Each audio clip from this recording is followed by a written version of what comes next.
Hello everyone, welcome back to Java DSA 250 series. मैं हूं क्रिश और आप देख रहे हो टेक विद क्रिश। तो लास्ट क्लास पे हमने कवर किया था हमारा रोटेशन ऑफ एरे क्या होता है। हमने एग्जांपल देखा था उसका और लास्ट पे हमने सोल्व किया था लीड कोड का क्वेश्चन नंबर 189, जिसको हमने ब्रूट फोर्स प्लस ऑप्टिमल दोनों से देखा था। आज का गोल क्या रहेगा, आज हम देखेंगे डुप्लीकेट नंबर क्या होता है, उसका कुछ एग्जाम्पल देखेंगे और लास्ट में सोल्व करेंगे हम लीड कोड का क्वेश्चन नंबर 287, जो हमारा फाइंड द डुप्लीकेट नंबर। तो चलो स्टार्ट करते हैं। तो सबसे पहले हम देखते हैं कि डुप्लीकेट नंबर क्या होता है। डुप्लीकेट नंबर क्या होता है। एरे लेता हूँ 5 6 3 2 1 और यहाँ पे लेता हूँ 6। मैंने एक एरे लिया। अब मेरे को यहाँ पे डुप्लीकेट नंबर क्या होता है, वो नंबर जो मोर देन इक्वल्स टू या मोर देन 2 टाइम्स से ज़्यादा आयु। अब यहाँ पे क्या दिख रहा है आपको, यहाँ पे दिख रहा है कि भाई यहाँ पे मेरे पास 2 है, यहाँ पे मेरे पास और 2 नहीं है, यहाँ पे मेरे पास 6 है, हाँ यहाँ पे मेरे पास 6 है। तो आप यहाँ से क्या देख सकते हो, 6 मेरा क्या है यहाँ पे, 6 मेरा यहाँ पे है डुप्लीकेट नंबर। तो आपको क्वेश्चन में सिंपल एज एक एरे गिवन होगा और आपको बोलेगा कि फाइंड द डुप्लीकेट नंबर। आपको सिंपली क्या करना है, वो डुप्लीकेट नंबर 6 रिटर्न करना है। रिटर्न क्या करना है, 6 करना है। तो सिंपली डुप्लीकेट नंबर वही होता है जो 2 या 2 से ज़्यादा बार आएगा वो डुप्लीकेट होगा। अब अगर आपके दिमाग में आएगी कि अगर हमारे पास 5 6 3 2 1 6 एक और 6 आ जाए तो मेरे पास क्या होगा, तो मैंने आपको बताया था 2 या 2 से ज़्यादा बार होना चाहिए। तो यहाँ पे कितना 6 कितने बार आ रहा है, 3 टाइम्स, तो मेरे पास डुप्लीकेट भी 6 ही होगा। समझ में आ गया। अब क्या करते हैं, ये सेम कॉन्सेप्ट हमें लीड कोड के क्वेश्चन पे लगाना है। अब क्या चमक जाएगा। तो हम आगे हमारे leet code question number 287, find the duplicate numbers. Question क्या बोल रहा है, given an array of integer nums okay containing n plus elements. जो मेरे पास एरे है वो n प्लस एलिमेंट्स उसके अंदर टोटल है और बोल रहा है जो इंटीजर है ना उसकी जो रेंज है वो वर्क बोल रहा है 1 से लेके n तक मेरे पास उसकी रेंज है। जितने एलिमेंट्स है उनकी रेंज 1 से लेके n तक है। ओके, एक ये इंपॉर्टेंट लाइन है, there is only repeat one repeated element. ठीक है, अब क्या बोल रहा है, जो आपको एरे गिवन होगा उसके अंदर आपको एक रिपीटेड नंबर मिलेगा। आपको सिंपल जो रिपीटेड नंबर है ना उसको प्रिंट करवाना है। ठीक है, आप इसकी कंस्ट्रेंट देख लो। वो बोल रहा है जो मेरे पास एरे की लेंथ है वो मेरे पास 1 से लेकर 10 के बाद 5 तक है। ये जब रन करेंगे तो पता लग जाएगा। अब क्या करते हैं, हर बार की तरह इसको अपनी स्क्रीन पे लेके चलते हैं, वहां पे आपको मैं चमका देता हूँ। तो अब देखते हैं सबसे पहले एग्जाम्पल नंबर 1। मेरे पास एरे क्या गिवन है, एरे बोल रहा है मेरे पास 1 3 4 2 2 और मेरे को बोल रहा है आउटपुट भी मेरे को चाहिए 2। मतलब जो भी इस एरे के अंदर डुप्लीकेट एलिमेंट है उसको यहाँ पे प्रिंट करना है। मतलब यहाँ पे आपको सिंपल दिख रहा है 2 है ना, 2 बार आया तो उसको हमें प्रिंट करना है। तो सबसे पहले इसकी देखते हैं हम ब्रूट फोर्स। आप दिमाग लगाओ, क्या आपके दिमाग में क्या आ रहा है। आपने दिमाग लगा लिया, अब मैं बताता हूँ।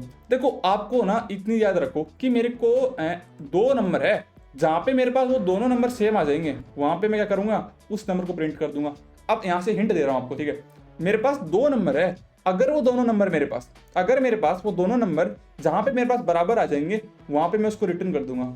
हिंट दे दी, आपके दिमाग में आपने सोच भी लिया होगा। अब बताता हूँ, ये हम करेंगे 2 पॉइंटर से। 2 पॉइंटर से कैसे, चलो समझाता हूँ। एरे लेता हूँ 1 3 4 2 2। यहाँ पे सबसे पहला पॉइंटर आई पे रखता हूँ, दूसरा पॉइंटर जे। तो मैंने यहाँ पे क्या लिया, ये मेरे पास क्या है, ये मेरे पास पॉइंटर है। चलो ठीक है, तो यहाँ पे 2 पॉइंटर है तो मतलब मेरे पास 2 लूप लगेंगे। ठीक है, तो अब क्या करते हैं, सबसे पहले हम दो पॉइंटर लिए, 2 बार लूप चलाना है। अब मेरे पास पहला लूप चलेगा from i is equal to 0 से लेके वो जाएगा n-1। n-1 क्या है, मेरी एरे डॉट लेंथ, मतलब ये यहाँ से लेके पूरा यहाँ तक जाएगा। दूसरा लूप कहाँ तक जाएगा, वो जाएगा मेरे पास j इक्वल टू 0 से लेके वो मेरे पास n-1, मतलब दूसरा लूप यहाँ से चलेगा और वो कहाँ तक जाएगा, एंड तक। और मुझे यहाँ पे एक केस लगा देना है, अगर मेरे पास जहाँ पे मेरे पास नम्स ऑफ i, मतलब मेरे पास i इंडेक्स है और वो अगर मेरे पास नम्स ऑफ j के बराबर आ जाए, मतलब जहां पे मेरे पास दोनों एलिमेंट बराबर आ जाएंगे वहां पे मुझे क्या करना है, उस एलिमेंट को रिटर्न कर देना है जो मेरे पास डुप्लीकेट आएगा।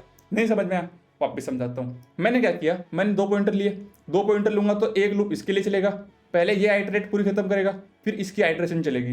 इतना समझ में आया।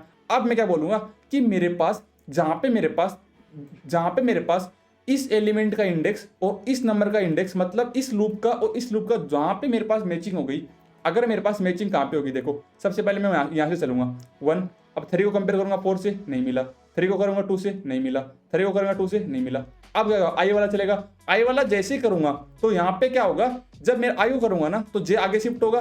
अब मेरे पास यहाँ पे मिलेगा कि मेरे पास 2 इज इक्वल टू, जहाँ पे मेरे पास 2 आएगा, मतलब अगर मेरे पास nums of I is equal to nums of J, अगर नम्स ऑफ इंडेक्स आई का इंडेक्स और जे का इंडेक्स जहाँ पे मेरे पास बराबर आ जाएगा उसको मुझे प्रिंट कर देना है। तो मेरे पास यहाँ पे सिंपल 2 आ जाएगा और यहाँ पे मुझे रिटर्न क्या कर देना है, रिटर्न कर देना है किसको, उस नम्स ऑफ आई को, मतलब जो मेरे पास डुप्लीकेट आएगा। ठीक है, अब यहाँ पे देखो मैंने क्या किया, मैंने यहाँ पे 2 लूप चलाए, फिर मैंने कंडीशन चेक करी, अगर मेरे पास nums of I is equals to nums of J के बराबर आया, अगर मेरे पास वो इंडेक्स जहाँ पे मेरे पास दोनों इंडेक्स बराबर आ जाएंगे वहाँ पे मैं रिटर्न क्या कर दूंगा, रिटर्न कर दूंगा उस नम्स ऑफ आई को, मतलब मेरे पास उस एलिमेंट को रिटर्न कर दूंगा। यहाँ पे उस केस में 2 आएगा। तो ये मेरे पास सिंपल सी ब्रूट फोर्स है, 2 पॉइंटर लगूंगा, 2 लूप लगाऊंगा और केस चेक कर लूंगा, अगर ये वाला केस मिलेगा वहाँ पे मैं रिटर्न कर दूंगा उस अपनी डुप्लीकेट नंबर को। यहाँ से आपको टाइम कॉम्प्लेक्सिटी क्या मिल रही है, टाइम कॉम्प्लेक्सिटी सीधी सीधी मिल रही है आपको यहाँ पे बिग ऑफ एन स्क्वायर। क्यों, क्योंकि मेरे पास यहाँ पे 2 लूप यूज है ना, 4 लूप के अंदर मैंने एक और लूप यूज किया, तो इस 4 वाले लूप की टाइम कॉम्प्लेक्सिटी एन होगी, इसकी एन होगी, टोटल क्या हो जाएगी big of n square. Space complexity क्या आएगी, स्पेस कॉम्प्लेक्सिटी क्या आएगी बिग ऑफ 1, क्योंकि यहाँ पे मैंने कोई एक्स्ट्रा स्पेस यूज नहीं करी। ठीक है, इतना सही समझ में आ गया, ये समझ में आ गया।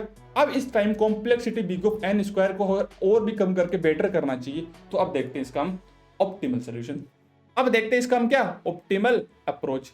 अब एक बार वीडियो को रोको और सोचो कि इसमें क्या ऑप्टिमल अप्रोच यूज होने वाली है। आपने सोच लिया होगा, अब मैं बताता हूँ। मेरे पास एरे कितना था, 1 3 4 2 2।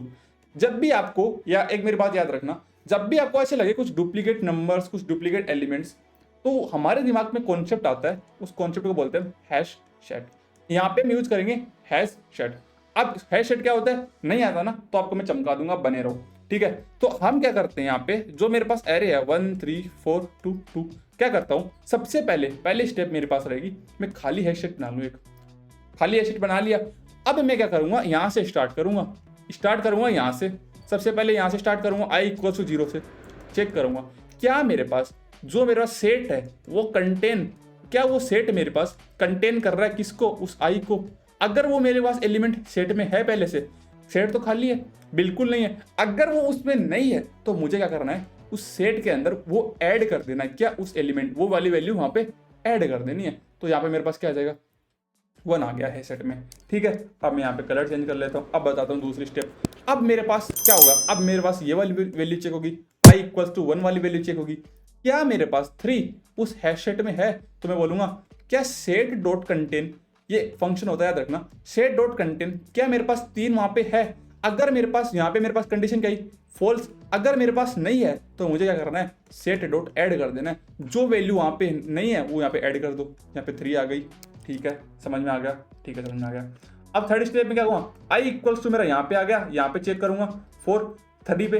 अब क्या मेरे पास सेट डॉट कंटेन, क्या मेरे पास वो 4 उसके अंदर है। यहाँ पे क्या आंसर क्या आएगा अपना, फॉल्स नहीं है, तो मैं बोलूंगा सेट डॉट ऐड कर दो किसको, 4 को, किसमें, यहाँ पे। तो मेरे पास ये 4 आएगा, वो यहाँ पे क्या हो जाएगा, ऐड हो जाएगा। ठीक है, इतनी देख लिए। अब आगे चलते हैं, फोर्थ में क्या होगा, फोर्थ में देखूंगा मैं इस 2 को चेक करूंगा, क्या मेरे पास उस सेट कंटेन 2, क्या मेरे पास सेट में 2 है, नहीं है तो मैं सेट डॉट ऐड कर दूंगा कितना, 2। अब मेरे को उस 2 को उठाना है और यहाँ पे सिंपल सा ऐड करना है। ठीक है, अब 5th स्टेप में देखते हैं, कलर चेंज कर लेता हूँ। 5th में मुझे क्या करना है, क्या मेरे पास सेट डॉट कंटेन 2। अब दिमाग में एक चीज देखना ध्यान से, क्या मेरे पास उस सेट में 2 है। हाँ, अभी सेट में 2 आया है। सेट जब भी मेरे पास सेट 2 में है तो यहाँ से आंसर आएगा ट्रू। जैसे ही मेरे पास उस सेट में वैल्यू मिलेगी, मुझे क्या करना है, वहां से रिटर्न क्या कर देना है, उस डुप्लीकेट वैल्यू को वहां से रिटर्न कर देना है। सिंपल सा मुझे वहां पर रिटर्न क्या कर देना है, डुप्लीकेट वैल्यू। मतलब मेरे पास वो वाली वैल्यू डुप्लीकेट होगी और मुझे उसी को रिटर्न करना है। बहुत समझ में, बहुत आसान सा था ना। अब क्या किया मैंने, चेक किया 1 क्या मेरे हैश सेट में नहीं है, डाल दो। 3 है, नहीं है, डाल दो। 4 है, नहीं है, डाल दो। 2 है, नहीं है, डाल दो। 2 है, अगर है तो वही मेरा डुप्लीकेट एलिमेंट आ जाएगा और मुझे वहां पे सिंपल रिटर्न कर देना उस वैल्यू को। ठीक है, बहुत आसान सा कॉन्सेप्ट है, बहुत अच्छे समझा दिया। आई थिंक मेरे को समझ में आ गया। और 2 फंक्शन यूज करते हैं, कंटेन का मतलब होता है उसमें डाल दो, ऐड का मतलब कंटेन का मतलब क्या उसमें है, और ऐड का मतलब नहीं है तो उसमें डाल दो। अब इसकी टाइम कॉम्प्लेक्सिटी देख लो आप, टाइम कॉम्प्लेक्सिटी कितनी आएगी यहाँ से आप खुद बता दो। वो क्या आएगी, एक फॉर लूप के अंदर जो ये वाली एस डॉट कंटेन है ना, ये वाला फॉर लूप के अंदर आएगा, तो इस फॉर लूप की हो जाएगी बिग ऑफ n। ठीक है, और जो एस डॉट एड है ये मेरे पास कांस्टेंट रहेगा, मतलब बिग ऑफ 1। मतलब जो मेरे पास फॉर लूप चलेगा उसकी मेरे पास आएगी बिग ऑफ 1, और जो मैं ऐड करूंगा एलिमेंट उसकी आएगी बिग ऑफ 1। टोटल क्या हो जाएगी, big of n into big of 1, तो मेरे पास टाइम कॉम्प्लेक्स आएगी इसकी बिग ऑफ n। वहाँ पे क्या आ रही थी बिग ऑफ n स्क्वायर, यहाँ पे कितनी आ रही है बिग ऑफ n। और स्पेस कॉम्प्लेक्सिटी कितनी आएगी, वो आएगी बिग ऑफ 1, क्योंकि हमने कोई एक्स्ट्रा स्पेस यूज नहीं किया। चमक गया होगा यार अब तो ना, अच्छे से समझा दिया आपको। चलो कोड करा देता हूँ बहुत जल्दी से, आपको जो लिखा है वही वहाँ पे लिखना है देखो। तो चलो कोड कर लेते हैं। सबसे पहले मैं क्या करूँगा, यहाँ पे आपके लिए मैक हैश सेट बना लेता हूँ। हैश सेट बनाना है तो हैश सेट बना रहा हूँ आपके लिए, ध्यान से देखना। हैश सेट, और उसमें मुझे पास क्या करना है, मुझे पास करना है उसमें इंटीजर, ठीक है, इंटीजर। अब मुझे क्या करना है, यहाँ से उसका नाम दे देता हूँ मैं, क्या दूँ आप बताओ, सेट दे दूँ। Set is equals to new, यहाँ पे हैश सेट, और यहाँ पे मैं क्या कर दूंगा, ये कर दूंगा, ठीक है। अब एक बात याद रखना, जो मेरे पास हैश सेट होता है उसमें एस कैपिटल होता है, यहाँ भी है ना, याद रखना, वो यहाँ भी कैपिटल होगा। थोड़ा सा इसको ऐसे कर दो। हैश सेट बना लिया। अब क्या करना है, हमें यहाँ पे यूज करना है फॉर ईच लूप। कैसे करते हैं, मैं बोलता हूँ फॉर इंट नम, उस नम्स में अगर मैं चेक करूंगा इफ अगर मेरे पास जो मैंने सेट बनाया था उस सेट के अंदर एस डॉट क्या मेरे पास कंटेंट्स कर रहा है, अगर मेरे पास उसमें है, अगर मुझे वहां पे क्या करेगा मिलेगा, तो मुझे क्या करना है, रिटर्न करना है उस नंबर को, मैंने बताया आपको, ठीक है। अगर मेरे पास, अरे यार ये क्या हो गया, यहाँ पे ये यूज करना है, ठीक है। अगर मेरे पास वहां पे मिला, मैं रिटर्न कर दूंगा, और क्या करूंगा उसमें ऐड कर दूंगा, सेट डॉट ऐड क्या उसमें उस एरे में मैं ऐड कर दूंगा, और लास्ट में बोल दूंगा कि रिटर्न -1। इतना सा काम करना है यार आपको, सिंपल सा। अब कोड रन करके देख लेते हैं एक बार, चल रहा है नहीं चल रहा। अपना कोड चलना चाहिए मजे से एकदम। देख लो अब चल गया हमारा कोड पूरा, सारे केसेस पास हो गए। अब आपको सिंपल यहाँ पे सबमिट पे क्लिक करना है, कर दो सबमिट पे क्लिक, तो आपका कोड यहाँ पे सबमिट हो चुका है। तो आपको सिंपल कुछ नहीं करना था, आपको हैश सेट बनाना था, उसमें अगर वैल्यू है और नहीं है तो ठीक है, और नहीं है तो आपको उसमें ऐड करनी है, बस इतना ही काम करना था। तो आज हमने एक और क्वेश्चन कंप्लीट कर लिया हमारी सीरीज का। आई थिंक जो मैं आपको अप्रोच बता रहा हूँ वो अप्रोच आपको समझ में आ रही होगी। अगर आ रही है तो वीडियो को लाइक कर लो, चैनल को सब्सक्राइब कर लो, जिससे मुझे बहुत मोटिवेशन मिलती है। और कमेंट सेक्शन में बता दो कि आपको सीरीज अच्छी लग रही है। कोई प्रॉब्लम हो, कोई डाउट हो तो आप कमेंट सेक्शन में पूछ सकते हो। मिलते हैं अगले क्वेश्चन में, जब तक के लिए बाय बाय।